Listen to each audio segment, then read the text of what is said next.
ஆனா பிரேமலதா விஜயகாந்த் ரொம்ப நிதானமா பேசுறாங்களே சார். இருங்க, அந்த பாயிண்ட்டுக்கு தான் வரேன். அப்போ நீங்க தொடருதுன்னு சொல்ற போது அங்க ஒரு ஆள் இல்ல. பரவாயில்ல, பெருந்தன்மையா? அப்ப ஏதோ ஒரு இதை சொல்லிவிட்டோம். 26ல ஒரு இடம் தரேன்னு சொல்லிவிட்டாங்க. 2 மணி நேரம் 3 மணி நேரம் கேப்ல பிரேமலதா அதே நாள் பிரஸ பாக்குறாரு. அவர் அண்ணன் எடப்பாடி இந்த மாதிரி அறிவிச்சிருக்கிறார். அதிமுகவின் அறிவிப்பை நாங்களும் மகிழ்ச்சியோடு ஏற்கிறோம்னு பிரேமலதா சொல்லியிருந்தா தான் அதிமுகவுக்கு கௌரவம். எடப்பாடியினுடைய மரியாதையும் காப்பாற்றப்பட்டிருக்கும். ஒரு துளி கூட பிரேமலதா அதை மதிக்கல. இல்ல, அது அதிமுக ஒரு பார்வை. எங்களுக்கு ஆற்ற வேண்டிய கடமையை செஞ்சுட்டாங்க. எங்களுக்காக இல்ல, அவர்கள் தேர்தலை மனதில் வைத்து அவர்கள் கடமையை அவர்கள் செய்து விட்டார்கள். எங்கள் கடமையை நாங்கள் ஜனவரியில் செய்வோம். கன்னத்துல அரைஞ்ச மாதிரி இருந்துச்சா? பிரேமலதாவுடைய கோபம் நியாயமானது, நான் மறுக்கவே மாட்டேன். ஏன்னா சுதீஷ் வந்தாரு, ஏதோ ஒத்துக்கல, சரி அக்கா வர சொல்லுப்பா, நானும் அக்காவுமே கூட வெளியிடுறோம்னு எடப்பாடி சொல்லி அனுப்பிச்சிருக்கலாம்ல.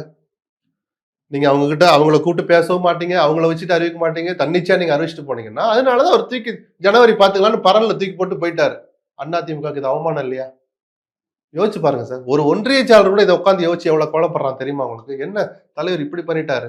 அப்போ வர வாய்ப்பு இருந்த ஒரு கட்சி இன்னைக்கு ஜனவரியில பாத்துக்கலான்ட்டு தள்ளி வச்சு போயிடுச்சு. பிஜேபி அங்க வார் ரூம் ஓபன் பண்ணி உள்ள தகராறு நடந்துட்டு இருக்கு.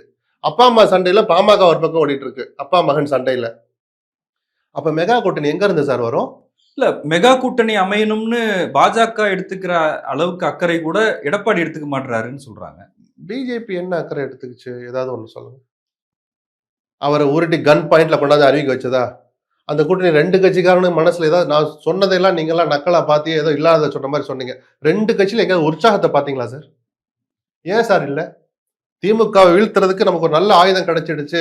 இடி, ஐடி, சிபிஐ எல்லாம் நம்ம கையில தான். திமுக ஒரு வழி பண்ணலாம், அண்ணாதிமுக உற்சாகப்பட்டிருக்கணுமே. உற்சாகமே அவன்கிட்ட இல்லையே. ஒரு துக்க வீடு மாதிரி தானே சார் இருந்துச்சு. பிஜேபியில அது ஒரு பேசு பொருளாவே இல்ல. அதுவும் கூட்டணி ஆட்சின்னு சொல்லி இந்த 3 நாளையில அதையும் பொசுக்குன்னு ஆக்கிவிட்டார் எடப்பாடி. அது இல்லைன்னு. நியாயமான பார்வை. அண்ணா தமிழ்நாட்டு அரசியல்ல கூட்டணி ஆட்சிங்கிறது தேர்தலுக்கு முன்பாக அறிவிக்கப்பட்டால் எடுபடாது. அப்ப அங்க எங்க பிஜேபி இங்க என்ன பண்ணுச்சு? எடப்பாடியை மிரட்டி கூட்டணிக்கு வரவழைத்தே தவிர மெகா கூட்டணியில் தங்கள் பங்களிப்பை செய்தார்கள் சொல்றீங்களே, என்ன செஞ்சாங்க?